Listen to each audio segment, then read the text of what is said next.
Hello everyone! I hope you're all having a great Saturday, and if not, this game will surely improve it. The game was played in 1969. It was played between the Dutch FIDE master John van Barle and another Dutch player, Joep Piket, if that is how it's pronounced. Now, I'm not sure what title Mr. Piket has, but I'm pretty sure it was a candidate master. But just a year before this game was played, in 1968, Mr. John van Barle defeated Jan Timman with the black pieces, so definitely quite a guy. But in this game he has the white pieces. John plays d4, and I believe this game will be interesting, especially for those of you who enjoy the Benoni, either playing it or playing against it. I think it'll be much more enjoyable for those of you who would like to know how to play against it. But for those of you who enjoy playing it will know what to look out for. So knight to f6, c4, c5, d5, and we have e5. The Czech Benoni, not going for e6 like in the regular Benoni. So e5, and white responds with knight to c3. Capturing the pawn en passant with the d captures on e6. After f captures on e6, this is completely fine for black. Black is even better here. After something like knight to c3, black gets to push d5, and he has this very nice center here.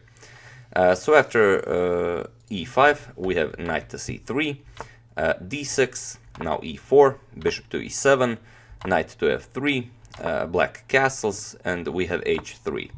Now, I did play some of the Czech Benoni, and usually I go g6, knight to h5, and then knight to g7.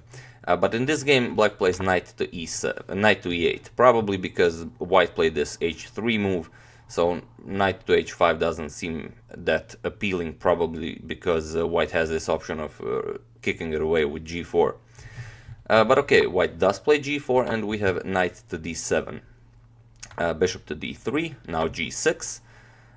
Practically inviting white to play bishop to h6, which he does, and now knight to g7, which was the whole idea of the knight e8 move.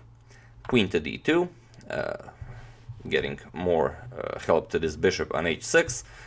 We have knight to f6, white castles queenside, and king to h8, making room for this knight on g8 to be able to attack the bishop on h6. Rook d to g1.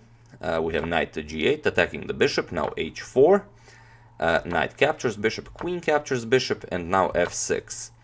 And well, this queen is pretty dangerous. If white manages to somehow push h5 and open up the h-file, this will be completely lost for black. But it's not that easy to do so. If white were to push h5 at any given moment, black will simply push g5, and good luck getting your queen somewhere from h6. It's not going to be very easy. After f6, white played bishop to e2, and we have rook to f7. And here white made a very interesting decision. It's not, like I said, it's not that easy to continue this attack. You can't really push h5. G5 will be met with g5, and probably what you would want to do is play something like king to b1. As long as your king is on c1, you always have to calculate what happens if I move this h-pawn and this bishop somehow comes to g5, forking my king and the queen. But here white made a very interesting decision. He voluntarily played the g5, and he traps his own queen on h6. And black immediately wants to take advantage of this. He plays knight to f5. Sacrifices the knight, but well, bishop to f8 is coming and the queen is trapped. But this is well, what white was actually going for. He plays e captures on f5. We have bishop to f8 trapping the queen, and now f captures on g6 with an attack on the rook. So of course bishop captures on h6. This was black's whole idea. G captures on f7, grabbing the rook, and now this bishop is still attacked on h6. We have bishop to g7, and now h5. Probably a better idea was to play something like knight to d2 and get this light square bishop to h5 to help support this pawn on f7. But Mr. Barley's idea is also quite good. h5, we have f captures on g5, and now h6, kicking that bishop away. bishop to f6, and now knight to e4, adding more pressure to this g5 pawn. Bishop to f5, developing the bishop, and also it will be very useful guarding g6, guarding h7, also may be used in some variations as an attacking piece. White plays knight f captures on g5, and here black plays queen to e7. You don't want to play any moves, you know, to remove some attackers with bishop captures on e4 or bishop captures on g5, because if this knight ever moves, then rook to g8 with check will win back the queen. So black doesn't want to allow any of the tactics. He plays queen to e7. We have rook to g3. White is now preparing to double up rooks on the g file. Bishop captures on g5, knight captures on g5, and here probably the best move for black would be bishop to g6 to immediately close off the g file, as well. This is definitely white's plan, but black doesn't really see the danger that that is coming. He plays e4, making room for the queen to enter the position. Bishop to h5, now guarding g6, also adding protection to the f7 pawn. We have queen to f6 now. White plays bishop to d1 to add some defense if black manages to infiltrate his position. Black plays queen to d4, now threatening queen captures on c4 with check. But white doesn't mind. He simply plays rook h to g1. He doubles up on the g file, and he says queen captures on c4 is nothing. Black doesn't believe him, and he plays queen captures on c4 with check. Again, bishop to g6 would definitely be the move to play. I mean, you don't want to allow, double rooks on an open g file. But he plays queen to c4. Okay, this is with tempo. Check. We have bishop to c2.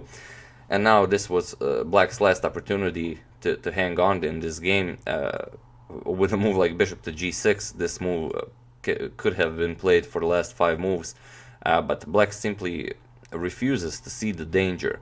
And he plays e3. He says, you got nothing. I'm going to play queen captures on c2. Checkmate. You can't defend this. But I welcome you to try and find the danger. Can you see how white wins this game? I'm gonna give you a couple of seconds. If any of you want, you can even stop the video and trying to find the winning move or the winning variation. Okay. So those of you who found it, congratulations. It's quite a nifty move. And for those of you who just want to see what Mr. Barley had planned, he played pawn to f8 with queen and check. Also, he could have gotten the rook, doesn't really matter. So rook captures queen, so he sacrifices the second queen, and now knight to f7 check, as this pawn was really in the knight's way, so that's why he promoted it into queen and sacrificed it. And in this position, Mr. Piquet resigned the game. The king has nowhere to go. Only move is rook captures knight on f7, and after that we have rook to g8 with checkmate. So yeah, definitely a nice game from the Dutch FIDE master John van Barley. I do hope you enjoyed this game. As usual, you can check 2 of my previous videos here. Thank you all for watching, and I will see you soon.